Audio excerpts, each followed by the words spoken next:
रेहाना और रवि की शादी के वक्त रवि के पास कुछ नहीं था। रेहाना, तुमने मुझसे शादी करके एहसान किया है। मुझसे ज्यादा तो तुम कमाती हो।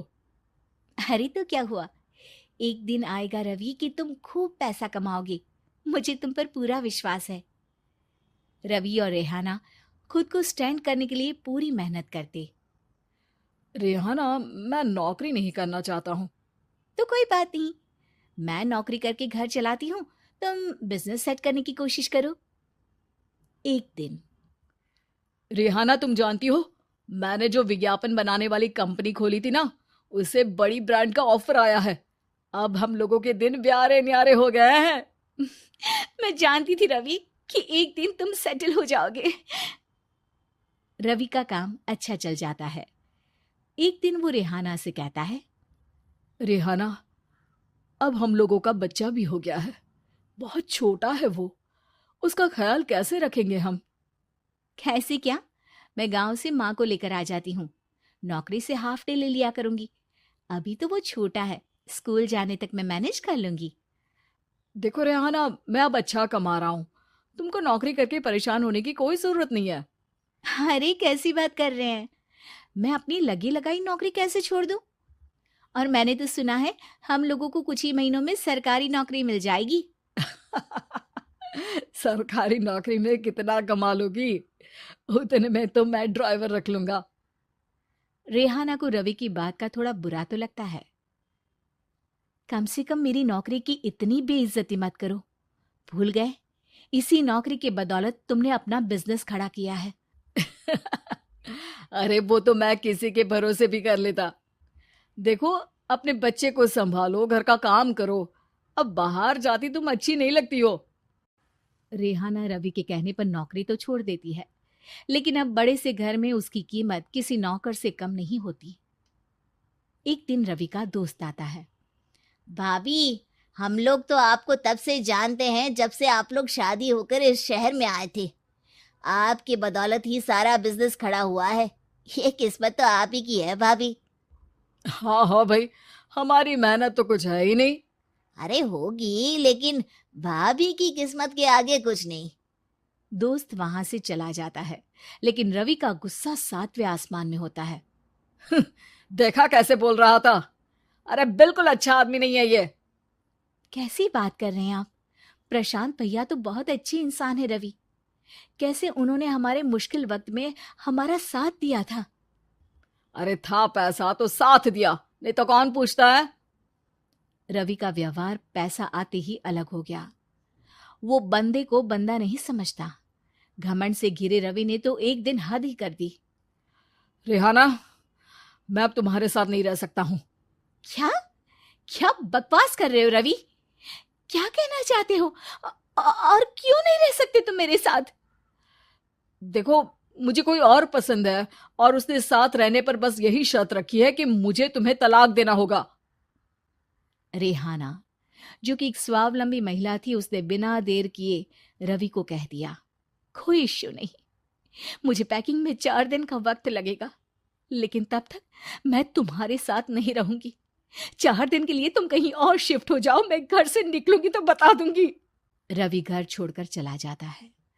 रेहाना को दुख होता है, वो रोती है, लेकिन व्यवहार से स्ट्रांग रेहाना को पति के वापस आने का और उसे सबक सिखाने का पूरा भरोसा था। फिर एक दिन, अरे शुशिका, कब शादी करोगी तुम मुझसे? यार मैंने तो सोचा था तुम शादी से पहले मुझे विदेश लेकर जाओगे, महंगी कार दिलाओगे। अरे सब दिला दूंगा, लेकिन पहले मुझसे शादी तो कर लो। हाँ हाँ, क्यों नहीं। मैं कुछ दिनों के लिए अपने मम्मी पापा के पास जा रही हूँ और लोगों से अपनी शादी की बात करूंगी। अरे शुशिका, कैसे रहूंगा मैं तुम्हारे बिना? अब तो शादी ही होने वाली है हम लोगों की। शुशिका रवि को छोड़कर चली जाती है। रवि घर आता है, जहां रेहाना को ना पाकर उसे सब अजीब लगता है। घर तो रेहाना के बिना कुछ नहीं है। बच्चे की याद भी आ रही है। चलो एक वीडियो कॉल कर लेता हूँ। रवि रेहाना को वीडियो कॉल करता है, लेकिन रेहाना फोन नहीं उठाती। रात को सोते वक्त मन कर रहा है मुन्ने को गले लगा लूं। चलो कोई ना, शुशिका से शादी के बाद मेरे और भी बच्चे होंगे। अगले दिन रवि ऑफिस जाता है, जहां टीना खड़ी होती है। सर, आपने अपने नए ऐड के लिए मॉडल की रिक्वायरमेंट डाली थी ना, मैं उसी के लिए आई हूँ। रवि टीना को देखकर खुश हो जाता है।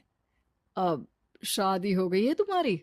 नहीं सर, बस अच्छा सा हैंडसम और अमीर लड़का देख रहे हैं मेरे मम्मी पापा। रवि के दिमाग से तो टीना को देखकर शुशिका का ख्याल भी खत्म हो जाता है। अरे यार, ये लड़की मिल जाए कितनी सुंदर है। शुशिका तो इसके आगे कुछ नहीं है।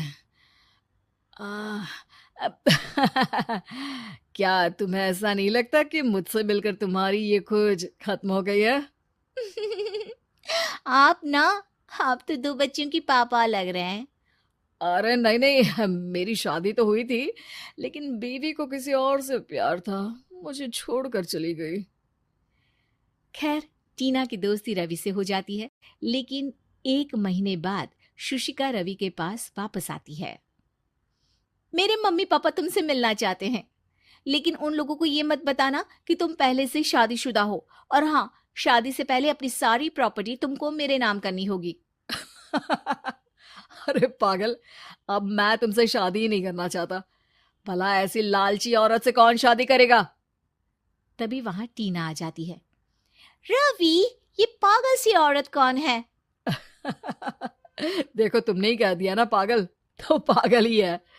पता नहीं कौन है, कह रही है शादी कर लो, लेकिन शादी से पहले अपनी सारी प्रॉपर्टी मेरे नाम कर दो। बोल तो सही रही है।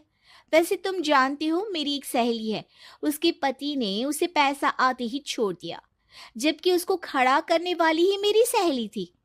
और मुझे भी भरोसा नहीं है। अगर मैं भी तुमसे शादी करूंगी तो तभी, जब तुम मेरे नाम अपनी सारी प्रॉपर्टी कर दोगे। अरे हाँ हाँ, क्यों नहीं, बिल्कुल कर दूंगा। रवि और टीना की शादी की तारीख तय हो जाती है। वो अपनी सारी प्रॉपर्टी के कागज लेकर शादी वाली जगह पर पहुंचता है, लेकिन वहां टीना आती नहीं।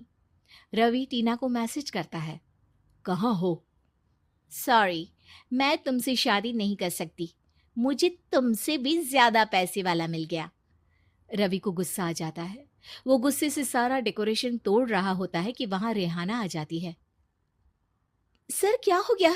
क्या डेकोरेशन पसंद नहीं आई आपको? अ, तुम यहाँ क्या कर रही हो?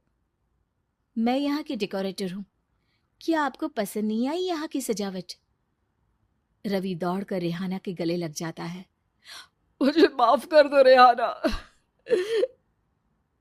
रवि रेहाना के गले लग जाता है और रेहाना टीना को थैंक्स का मैसेज करती है।